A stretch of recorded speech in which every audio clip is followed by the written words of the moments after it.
very happy to invite in this in this occasion, with our socialization in ISO TC307 in the International Standard Organization, to Geoffrey Goodell from the University College of London.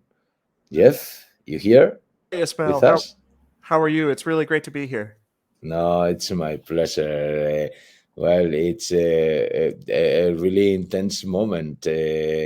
Throughout, we are going to the next plenary in Sydney, and really we appreciate this time to have a short interview, because I am co-living with the space of standards, and in the Latin and Caribbean countries, for LACchain Alliance, the Global Alliance, and for LACNet, which is the liaison with ISO TC307 as underlying orchestration entity, following the inspiration of the TC307, the Committee for Blockchain.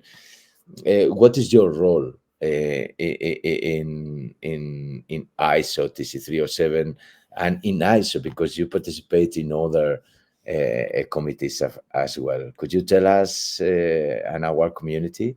Thank you. Certainly. So I am, I suppose that inside ISO TC307, my main role has been as convener of ISO TC307 WG1, which is a working group on foundations of blockchain and distributed ledger technologies. This group has recently completed the publication of three documents, including ISO 22739, which is blockchain and distributed ledger technologies vocabulary, ISO 23257, which is blockchain and distributed ledger technologies reference architecture, and ISO TS 23258, which is blockchain and distributed ledger technologies taxonomy and ontology. We also published a revision to ISO 22739. So actually, we have a second edition of that document published in 2024 by that group as well. So that group accomplished all of its tasks and is now disbanded. And we have a new ISO working group, ISO TC307 AHG5, to review the foundation's documents to ascertain whether it is necessary to start work on any revisions or amendments to these documents at this time, since some of our national members have suggested that this might be a good idea. I also convene a few other groups as well. So I convene ISO TC307 AG3, which is an advisory group on digital currencies, which is actually about to be disbanded, since we have launched a joint working group with TC68, ISO TC68 JWG1, which is joint work between TC68, which is financial services, and ISO TC307 blockchain and DLT on digital currencies. And we have launched a project to start a new international standard. We will talk about that. On that as well.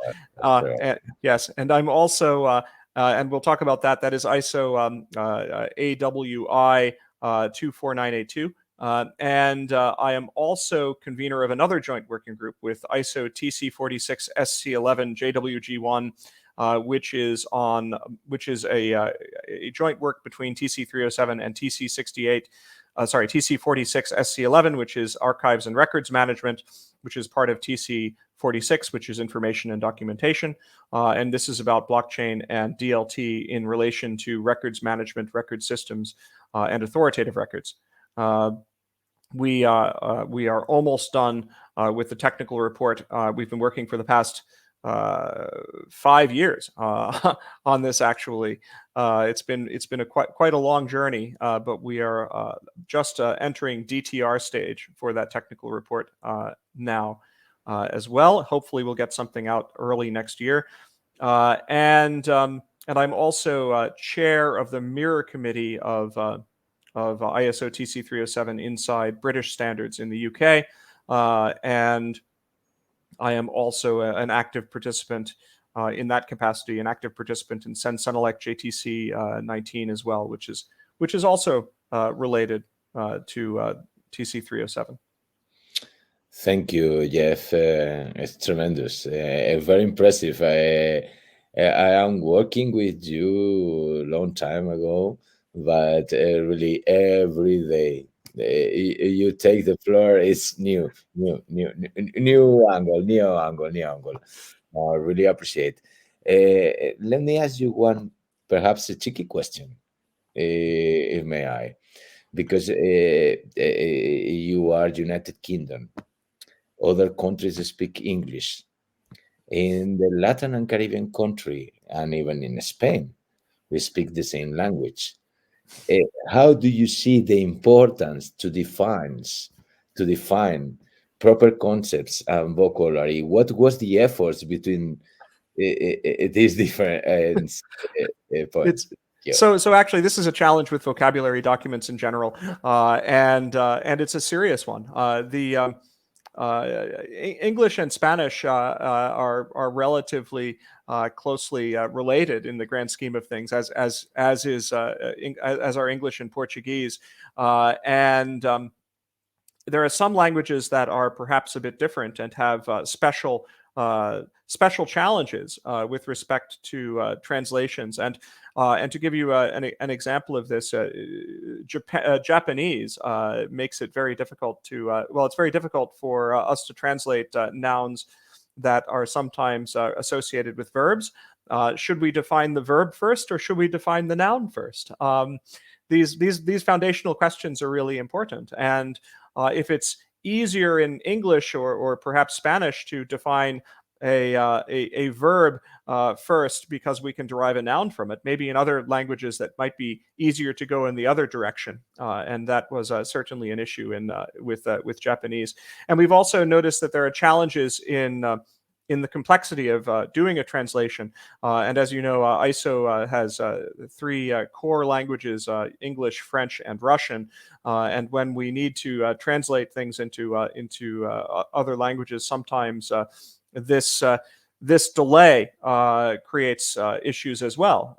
And some of our colleagues around the world have suggested to us that the cadence of establishing and refining vocabulary standards needs to be sensitive to these delays and the status of vocabularies, because if it turns too fast, then we start to exercise the mechanics of that translation process. And when we do that, we introduce potential frictions for the adoption of ISO standards and ultimately for the enthusiasm to participate in ongoing work on refining the vocabulary. And this is something that I think we just need to be sensitive about. And also when we define terms, we also need to be really sensitive to avoid jargon and to avoid unnecessary complexity. Certainly, this is a major issue in highly technical areas. In some of the work that's done by various ISO technical committees, and blockchain and DLT is no less. You can look at our definitions of hard fork and soft fork that are on the available on the web. So these are actually published in Clause 3, so they're publicly available to everyone, and you can get a sense for how difficult it is to phrase some things and how we need to be very careful to make sure that when it's translated, that we're not going to create additional confusion. So yes, the translations are essential, and we need to make sure that the language that we use is conducive to these translations, because ultimately the ISO process really only works if everyone agrees, and we can't have everyone agreeing on something when we don't have an agreement on what the language means. Thank you for that. Let's go for this tremendous achievement. As expert in the technical committee with the rest of the delegates, what you did jointly, these 68 financial services, and going to this vocabulary in helping the central banks understanding and pushing up, indeed, from the blockchain technical committee and DLT to domain, the dialogue, not to bias the conversation just from the financial system or sector. Let's go to this CBDC vocabulary. How do you see this planning of this group? Well, what's really important about this is we need to make sure that the right set of experts are in the room. And the problem with some of the ISO technical committees is that they have overlap in terms of what they cover. And this overlap is related to the relationships that exist within the economy and exist within areas of human knowledge more generally, right? We know that there are going to be people who use the same technology across different domains and who use the technology in different ways or for different purposes, perhaps. And this is what leads to there being inconsistency between tools that are ultimately the same tools, but need to be, but are described very differently in different groups simply because of the various ecosystems that have emerged within governments and within industry to use these tools in a particular way. For example, in this new work with digital currencies, if I can just cut to the chase, what's really exciting about it is that we're bringing together technologists from the financial services industry who have traditionally worked with payments and financial instruments in terms of ISDA, in terms of SWIFT, in terms of ISO 20022, and so on. From that world, with the digital assets world represented by ISO TC307, right? Which So involves cryptocurrencies and point. stablecoins. Yeah. Yeah, that is the point. So the digital asset is the let's say the influence over the whole vocabulary, right? Is what you are coming through. Well, I think that it is. I think that this is related to digital assets. Yes, I mean digital currencies, of course, are only one small subset of all digital assets, Right. and digital assets are only one subset of what blockchain and DLT can do. But certainly, this is a first step towards collaboration across these boundaries. Right? It's a first step between really trying to reconcile some of the differences in terms of not only terminology, but also expectation of what is possible and what is necessary in order to build technologies in this space across these key domains.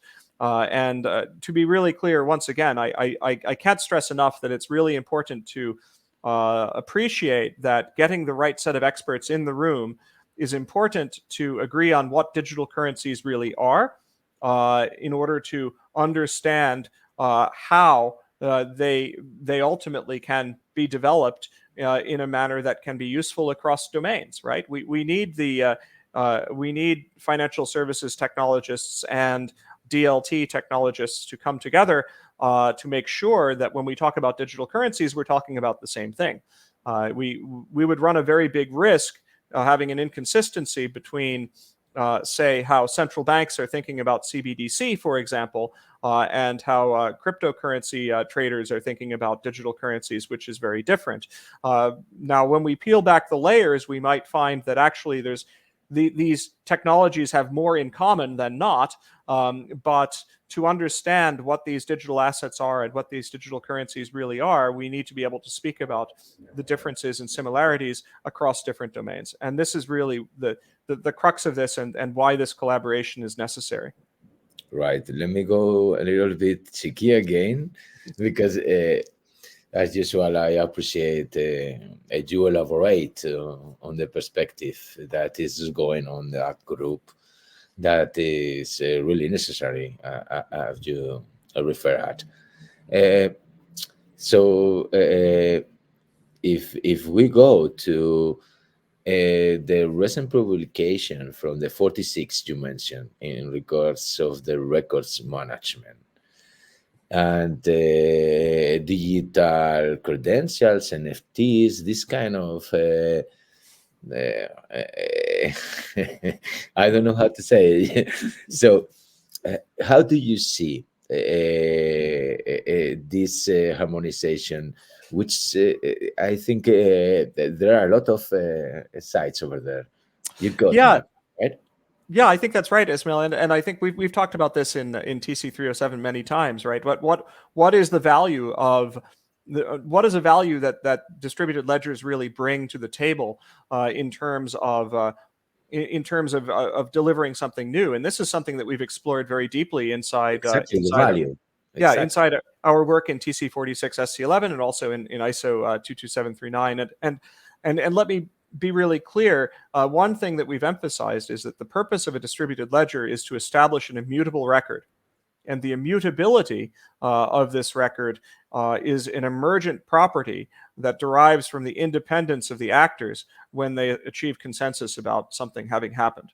And if we look at this in a physical context, this is sort of like how you cannot have time without having information. There's a relationship between information and time in physics, and there's an analog to this in this domain as well, which is that in order to establish something as being true within some temporal frame, we really need to commit somehow to this event having happened. And the distributed ledger provides a way for users of the ledger to externalize their commitments about what is true. And that means that we cannot go back and change history because we've committed to a specific single history. And I can't emphasize enough how powerful that is. Now, it's used in digital currencies to prevent double spending of tokens, and this is very well understood and appreciated. But really, the distributed ledger is not foundationally about managing tokens or running smart contracts. The distributed ledger is foundationally about establishing truth. So when we think about the value that distributed ledgers can bring to future digital asset frameworks, it's really about providing an immutable record, an irrevocable history, if you will, of certain things having happened. And the way that we use that is going to evolve further. It has evolved, and it will continue to evolve. What we can look at the existing discussions about systems like Bitcoin and Ethereum and CBDC proposals and so on as being examples of how we're thinking about how we might be able to use DLT. But I think we've really only started to scratch the surface on how we can use this irrevocable history tool to establish facts about assets. And we've also started to see this this concept of digital assets be brought into law in different places. Like in the UK, last year we passed the Electronic Trade Documents Act, which provides a legal standing for digital assets. Now they can be possessed and controlled like physical assets can, and that's really exciting. And I think that our work in distributed ledgers can pave the way towards understanding how we can design systems to allow us to transact digital assets without necessarily having the ownership of digital assets really just be records managed by one particular authority or one particular juridical context. And that's really special. Oh, awesome. Really great discussion. Thank you. Thank you for your honesty elaborating in my cheeky point, by the way. Well, before you give us which could be the best recommendation for a liaison like LACNet to contribute accordingly and be efficient in adding value to the efforts of the committee, let me ask you one question, because as you know, we presented a form from LACNet for a technical specification. Right now it could be, or let's see, in principle it was a publicly available specification, but we really wanted to harmonize the geopolitics and this multi-jurisdictional consensus in ISO. So we propose a project in regards of digital wallets, universal digital wallets, to get it out from the crypto wallets and that point. How do you see which is your recommendation for LACNet to follow up that angle? Although we are ongoing with the joint working group 4, but how do you see that point? Right. So, Thank you. so basically, thank you, Ismail. So this is actually a really exciting question because ultimately this notion of wallet relates to the ownership of assets, right? We have this idea that we want to be able to own assets. Well, what does it mean to own an asset? Well, it has something to do with possession, and it has something to do with control. And we're kind of getting our hands around what it means to possess and control something in the digital world. I mean, we've had computers for perhaps almost a century now, and in the modern sense, and yet we still haven't really gotten our heads around the question of what it is to possess and control a digital asset. And I think we'll continue to have this debate in the years ahead. But one thing that's really important about wallets is that wallets are not the same as accounts, and they're not the same as addresses. Wallets and addresses and accounts are 3 different kinds of things, and we often confuse them when we speak about them publicly. And this is true across domains. And I think that one of the contributions that groups like ours are poised to make in this space is really about teasing apart the differences between wallets and accounts and addresses, because an account by any other name is just an account. And foundationally, we have these services that call themselves wallets that are not really about direct possession or direct control of assets. And in that sense, they're very much accounts. And one of the observations that we've made in this journey is that if you call an account something else, it does not change the fact that it's still an account. And it also does not change the fact that a wallet is something else, because a wallet allows for some measure of possession or control. So what does this really mean? Well, some of these wallet services that call themselves wallets, well, I think we have to go back to the history of them. In some cases, they want to call themselves wallets so that they use a word that's different from account, because account suggests that they might be subject to financial regulation. And if they want to think of themselves as being companies that are not financial companies, because that helps them avoid certain regulation, then they might want to avoid using words that might be picked up by authorities or others. And let me stop one point. You mean this misconception between the accounts and the wallets could be the differentiation with this adjective universal digital wallets? That could be. Well, I'm not sure. I mean, let's tease apart some of the more technical aspects of this. So some services that call themselves wallet services really are just mechanisms by which people can interact with their assets, and the assets are still possessed and controlled directly by the third party providing the service. So if I have to go back to my third-party service provider and direct them to send my assets to someone else when I transact, then basically this is an account. That third-party service provider has both possession and control of the actual assets that are used in that transaction, and all that I am doing is instructing them to take orders with how to spend those assets at my request, and perhaps I pay some kind of fee or lend them money. It's very much like a deposit account in the financial world. Now, there are other wallet services that sometimes call themselves non-custodial solutions, where the third party is still holding the asset, but the owner holds a key on their own devices or under their own control. And under those circumstances, the asset is still in the possession of the third party, but it's actually under the control of the owner. Now, if we take a step back and try to separate this apart, why do they call themselves non-custodial if they still have possession? Well, this distinction about control perhaps is important, but yet the fact that they still have possession means that in some sense they're still custodians. Now, Yeah. this Basically, you have the money in your bank, but you don't yes, have disposability of your right, money. right. It's like having a Right. bank deposit. It's like depositing money into a bank where like I bring cash to my bank, and then the bank commingles that cash with everyone else's cash, and then Right. makes a record of me having this credit in my account. Okay, well that's very clearly an account. But now you've got this other thing that some banks also do, which is provide a safe deposit box. And with the safe deposit box, I can also stuff my cash in there. Now, I might have control because I'm the only one with the key, but yet they're the ones who have possession. And if they don't let me into their vault, I can't do anything with it.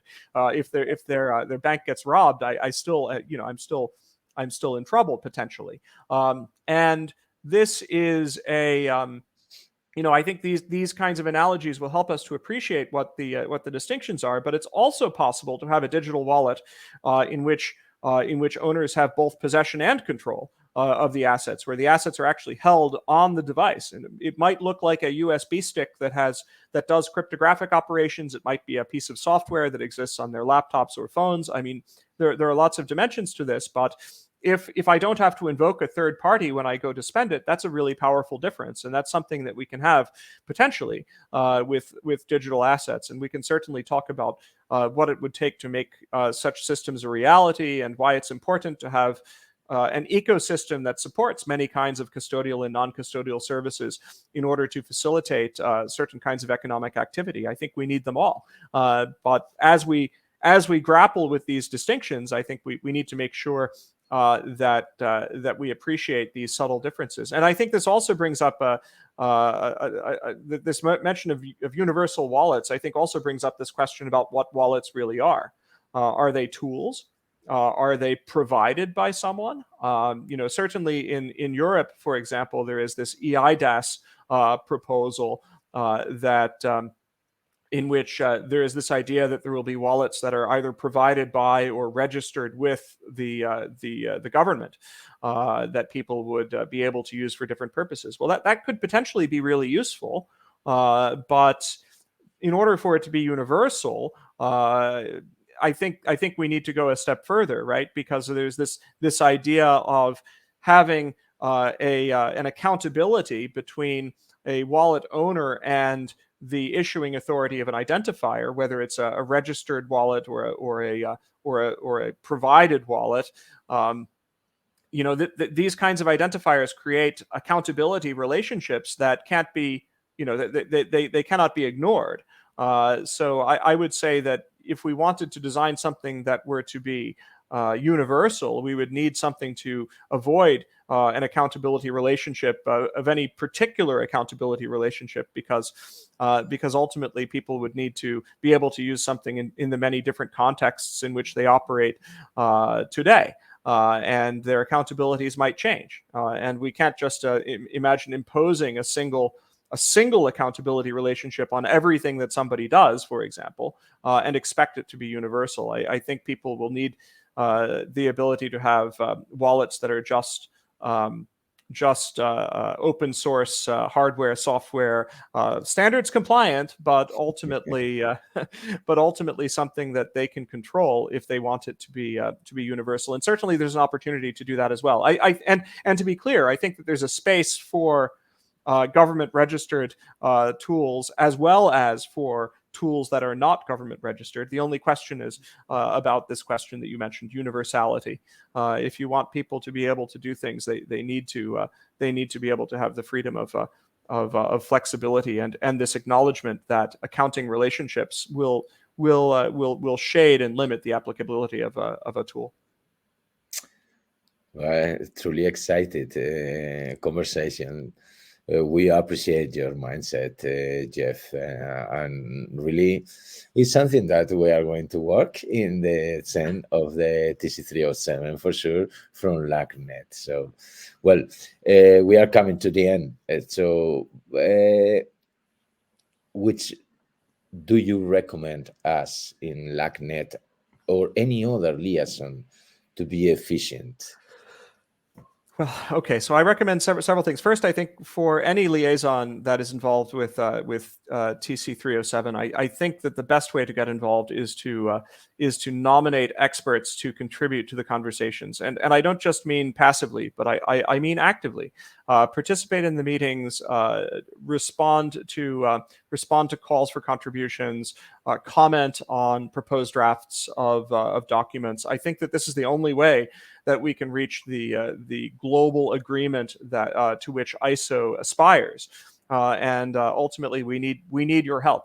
We need the full participation of a wide and the widest possible diversity, not only of countries, but also of different fields of expertise and different mindsets about how particular technologies can be used, because these technologies, as we know, can be used in many different ways. Now, when I think of LACNet in particular, and also LACNIC in its relationship to LACNet, I think that there are many ways in which I could foresee the blockchain and DLT being used in the context of internet services and the context of the registration of internet resources and so on, right? I mean, we know that there are big challenges, right? For example, just this morning, I learned about a breach in the Whois system for the .mobi domain that